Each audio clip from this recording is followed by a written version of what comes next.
I'm Pat Miller, and this is the Professional Photographer Podcast. Welcome into the Professional Photographer Podcast. We are live at Imaging USA 2025 in Dallas. I'm Pat Miller, your host of the show. Thanks for tuning in. This is going to be a fun one because this is the Scale Your Influence series presented by Sony. On the show today, landscape photographer Autumn Shrock. We'll talk about that in just 1 second, but I do want to gush on Sony for a second. Their Cinema Line cameras have made us look great all week, and we're using their monitor and control app. So basically, an iPad is running this entire show without wires. People are stopping by and oohing and eyeing. It's been an incredible setup from Sony all week. So thank you for making us look so great. Now let's talk about Autumn. Autumn is a brilliant landscape photographer, and on this episode, we talk about a little bit of everything about landscape photography, how she fell in love with it, but we also talk a little bit about mental health. We talk about travel. We talk about working with her partner. We talk about women in the industry. We basically talk about it all. So I think you're going to enjoy this episode. I certainly did. Let's bring her in now. Autumn Shrock, welcome to the Professional Photographer Podcast. How are you today? Thank you. I'm so excited to be here. Yeah. It's so great. It's kind of cool. We're at Imaging. How has the conference been for you so far? It has been so fantastic. In fact, so fantastic that I'm already losing my voice because I've been networking with so many people, which is awesome. Yeah. Like it's just been really, really incredible. You told me how you started with landscape and outdoor, and I love this story. How did you get started? So it starts with Spider-Man, Peter Parker. Yeah. Which is, I think, pretty unusual as far as a photographer origin story goes. But yeah, I grew up with my grandma always having a camera out, and that was just kind of her hobby. Yeah. But then I really got into Spider-Man, and I realized he made money from it, kind of. Yeah. And I was like, that you could actually make a living out of that. That's pretty cool. So I ended up going to art school for photography. And then I dabbled in every single kind of photography because I wasn't sure exactly what I wanted to do. And I never really found my thing. Yeah. So I went to school in Indiana, and then I moved out to Seattle and started hiking, and I was like, it's so beautiful. I have to bring my camera with me. Right. And that's kind of when the landscape photography clicked for me. Yeah. Do you remember that first image of landscape where you thought, okay, I'm in love. You have my heart now? I don't think I have a particular image, but I have a particular hike. I did my first solo hike ever at Mount Rainier National Park. Right.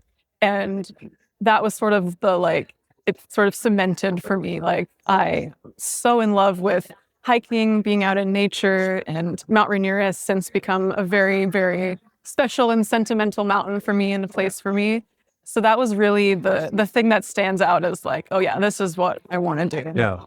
Some people feel a personal relationship with the landscape and outdoors. Do you feel that way, as almost it's an internal conversation with the places that you're in? Because civilians like me, that's pretty. But artists like you, do you have like almost an unspoken conversation with the places and things that you shoot? I feel like yes. That's a really great question that I've never been asked before, but I absolutely think so. Like anytime I'm going somewhere, I think it's because I'm observing things that maybe your average person who's out there is not observing. Yeah. And so I definitely feel like I get to see the glimpses of nature in these like special little moments that people often miss. And so, yeah, I think there is a sort of a special relationship there. That's neat. You also love doing night photography. How did that come about, and what is so magical to you about night photography? Yeah, I'm a night owl. Yes. It's really hard for me to wake up like before 9 a.m.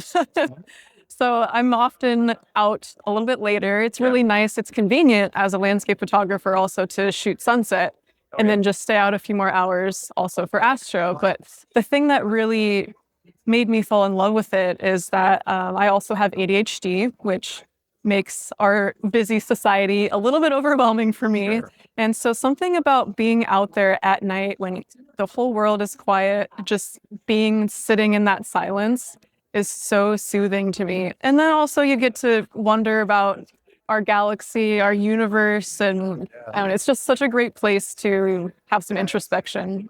It's got to be fascinating to look and realize that you don't have any control.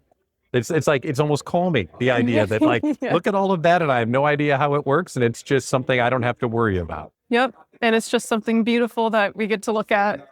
Yeah, it's amazing. You mentioned ADHD in the content that you create. It's definitely something that you talk about.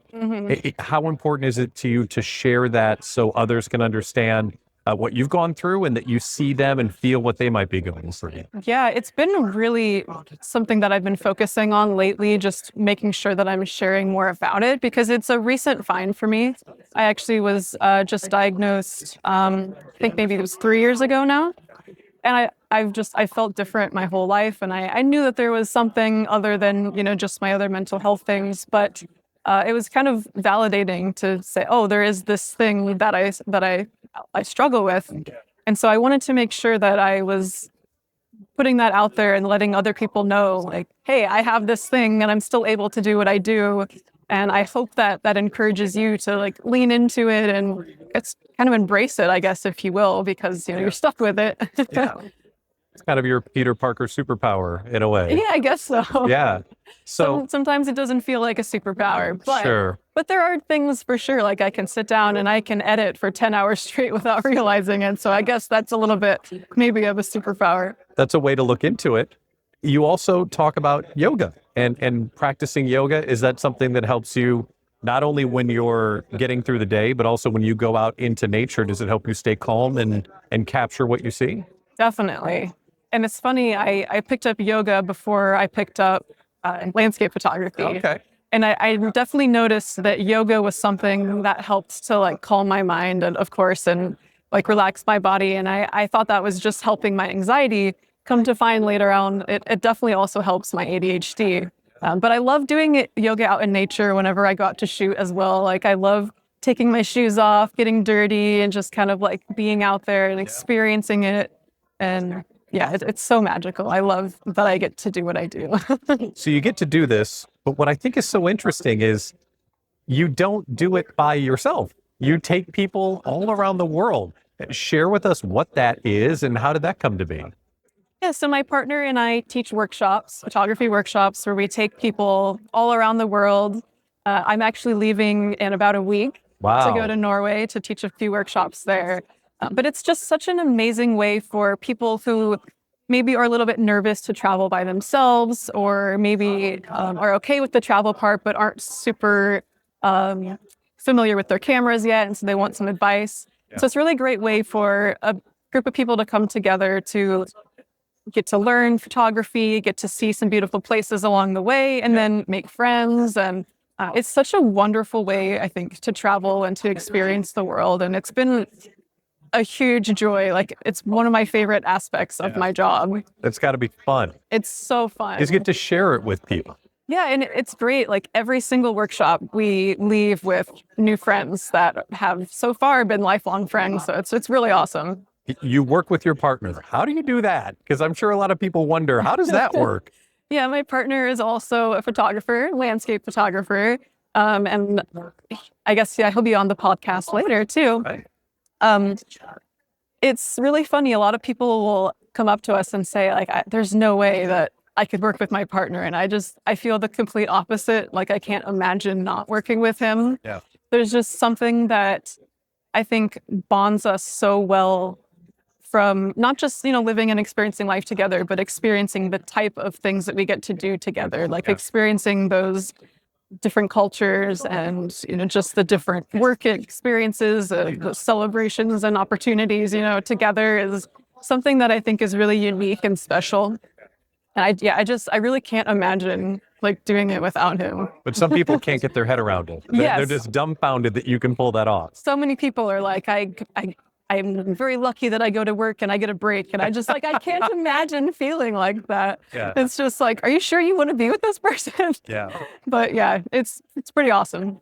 You also talk about being a woman in the photography industry. Share, how is that going and what are you observing right now? Is it getting better? Do you feel more empowered? Share that with us. Yeah, it's definitely improving. it's a slow burn, but it's going in the right direction, which I'm excited about. But, going back to like shooting with Nate, oftentimes we'll, earlier on, I suppose, maybe a few years ago, it was worse, but we would be out shooting and we would run into another like landscape photographer who was usually a man, and he would talk to Nate and kind of only talk to my partner. Oh no. And it definitely makes you feel lesser than, and it's like, I'm here too. I'm not just the girlfriend along for the ride. Like, this is my job too. And it would dishearten me for sure, but things have improved. Things in the industry are kind of going toward equality. Programs like the Sony Alpha Female Plus program are coming out, which, if you're not familiar, it's a weekly grant that they give out. Just really amazing. So they're trying to empower women and people who are often overlooked in the industry, just more opportunities for getting to work in this amazing field. And so it's really fantastic that companies like Sony are doing things like this and allowing us the space to exist. It feels like we belong. And I love that they're really pushing for that. I love how frequently they pay off. Can you just talk a little bit more about how it works? And there's cash prizes, and this is really cool. Yes. I totally glossed over the best part. It's so cool. Do the good part. So Sony Alpha Female Plus, they have a Facebook group. So you can just go to Facebook and type in Sony Alpha Female, and that'll pop up, and join the group. And then every single week, the entire year, every week, 52 microgrants they have. And it'll be like a weekly theme, like Blue Hour or pets or something like that, like a theme. And then people will submit their photos just on the Facebook page, and they'll choose a winner, and the winner gets $500. Wow. Every year, every week. It's so great. But more importantly, they get seen and celebrated. Exactly. Every single week, someone's being recognized and noticed. Yep. And celebrated and empowered. And That's awesome. Mm-hmm. I could talk to you all day, but we don't have all day. You've got the rest of imaging to go explore. Yes. But Autumn, thanks for coming on the show. I appreciate it. Yes, thank you so much for having me. It's an honor. Thanks for tuning in to the Professional Photographer Podcast, live from Imaging USA 2025. And a big thanks to Sony for making this look great. Well, it's as great as you can make this look, but we appreciate you being here. So here's what's next. You need to like and subscribe to this podcast feed, because we release this show every week where I get a chance to sit down with the leaders in the industry, and our point of view is to help you build a better photography business. So like and subscribe, and if you want bonus points, I'll email them to you. You'll get bonus points if you leave a comment on this episode. What did they share on the episode that you want to make sure that you're going to put into your business so you can get further down the road? One other way you can get further down the road, become a member of PPA. If you're watching this and you're not a PPA member, come on, bro. You are missing out of all the good stuff that PPA provides. I'm talking about equipment insurance, top-notch education, and a community of photographers around you that are serious about improving their craft. If you want to know more, go to ppa.com. That's ppa.com. At PPA, you belong here. Thanks again for tuning in to the Professional Photographer Podcast. I'm your host, Pat Miller. We'll see you right here next time. Talk to you soon.